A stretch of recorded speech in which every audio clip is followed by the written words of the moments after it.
confronting innovation. And then there are the odds that everyone is aware of, that X% of all new Y fail. I'm not sure what the statistics are in Brazil, but certainly in the US, roughly 90 to 95% of all new business ventures fail. The manifesto has 3 key points. Innovators beat ideas, prototypes beat product types, and I'll explain what a prototype is in a few minutes, and data beats opinion. So let's start with innovators beat ideas. Ideas are incredibly enticing. Everyone loves ideas. Ideas, though, are tricky. And that's what I want to talk about. I want to dispel a little bit of the importance on ideas. Because in our experience, yes, you need ideas. Ideas need to come from many different places, but it's really they're not necessarily automatically associated with innovation. So you probably have all seen things like this: ideas, ideas, ideas. We need some innovative ideas. Where's the next billion-dollar idea? I have an idea that will change the world. Everyone has ideas. We're swimming in ideas. But that's not necessarily innovation. Another famous idea, and that's the question: is it really, or was it really, a famous idea? This is a picture of the first light bulb that was invented by Thomas Edison. And what's interesting about the light bulb is it really wasn't about the idea. And if you step back and try and think about how you would conceptualize what the light bulb ultimately ended up being, we have a few examples there of potential types of ideas. But it actually wasn't about the idea at all. So Joseph Swan, actually Thomas Edison was not the first to come up with the idea of an incandescent light bulb.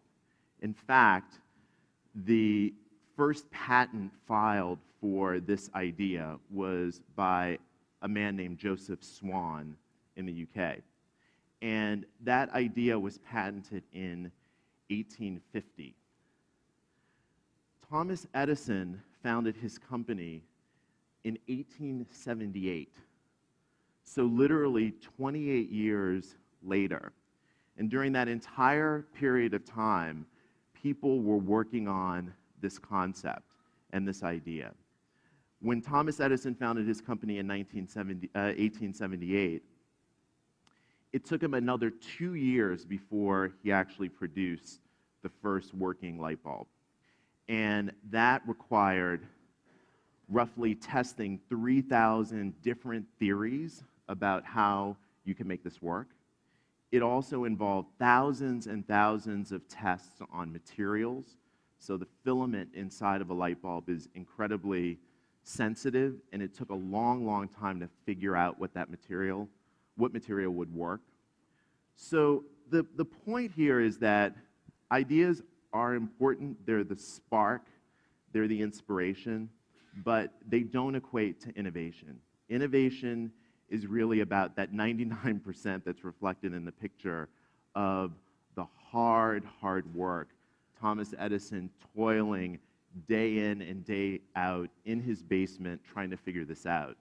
That's really what innovation is. And the big point that we want to do is to shatter this obsession with ideas and focus on innovation. And the point is, if you want innovation, don't actually look for ideas like light bulbs.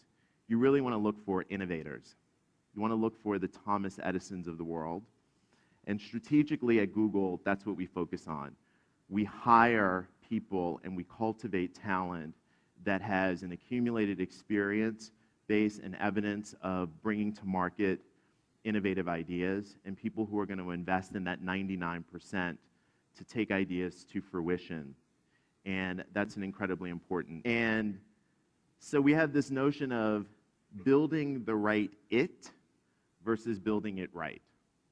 A lot of organizations focus on the building and building it right and getting it perfect, and not being confident that they have the right it.